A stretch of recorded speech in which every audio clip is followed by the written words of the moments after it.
বর্ষ থেকে চালু হয়েছে এই প্রথা।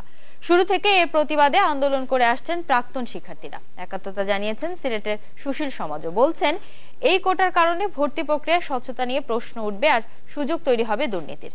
খোদ শিক্ষকরা পোষ্য কোটার বিরোধিতা করলেও উপাচার্য বলছেন সব নিয়ম মেনেই চলবে এর কার্যক্রম। স্বচ্ছ ও স্বাভাবিক প্রক্রিয়ার কারণে 1991 সালে যাত্রা শুরুর পর থেকেই সিলেটের শাহজালাল বিজ্ঞান ও প্রযুক্তি বিশ্ববিদ্যালয়ের ভর্তি কার্যক্রম নিয়ে এতদিন কোনো প্রশ্ন ওঠেনি। কিন্তু চলতি শিক্ষাবর্ষ থেকে পোষ্য কোটায় শতকরা 1% শিক্ষার্থী ভর্তির নিয়ম চালু করায় এই পদ্ধতির স্বচ্ছতা ও আইনগত ভিত্তি নিয়ে তৈরি হয়েছে নানা সমালোচনা। ইতোমধ্যে পোষ্য কোটায় ভর্তির বিরুদ্ধে আন্দোলনে নেমেছে বিশ্ববিদ্যালয়ের প্রাক্তন শিক্ষার্থী সহ সিলেটের সুশীল সমাজ। যদি মেধাহীন স্টুডেন্টরা ভর্তি হয় তাহলে শাহজালাল বিশ্ববিদ্যালয়ের যে সুনাম সেটা ক্ষুণ্ণ হবে। কোটা ভিত্তিক করেন ওনাদের ছেলে মেয়েদের জন্য, কিন্তু আমার যে সাধারণ মানুষ যারা আছে বাংলাদেশে তারা ছেলে মেয়েরা তো কোনো সুযোগ পাবে না এখানে ভর্তি হওয়ার। এটাও যৌক্তিক দাবি। আপনি একবার পোষ্য হিসাবে ভর্তি করবেন, ভবিষ্যতে এটা দিয়ে আপনারা দুর্নীতি করবেন।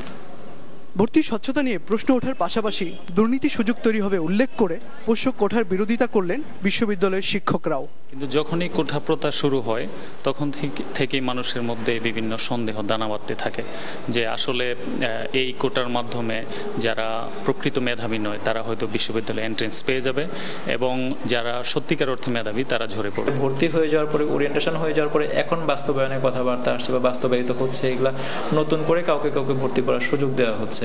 এটা আসলে পুরোপুরি অস্বচ্ছ একটা প্রক্রিয়া। এবং তবে এই প্রক্রিয়ায় দুর্নীতির সুযোগ নেই মন্তব্য করে পোষ্য কোটার পক্ষেই কথা বললেন বিশ্ববিদ্যালয়ের উপাচার্য।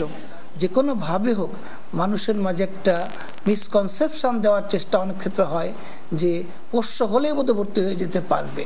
এটি কিন্তু একেবারেই সম্ভব না। It is a 100% transparent system.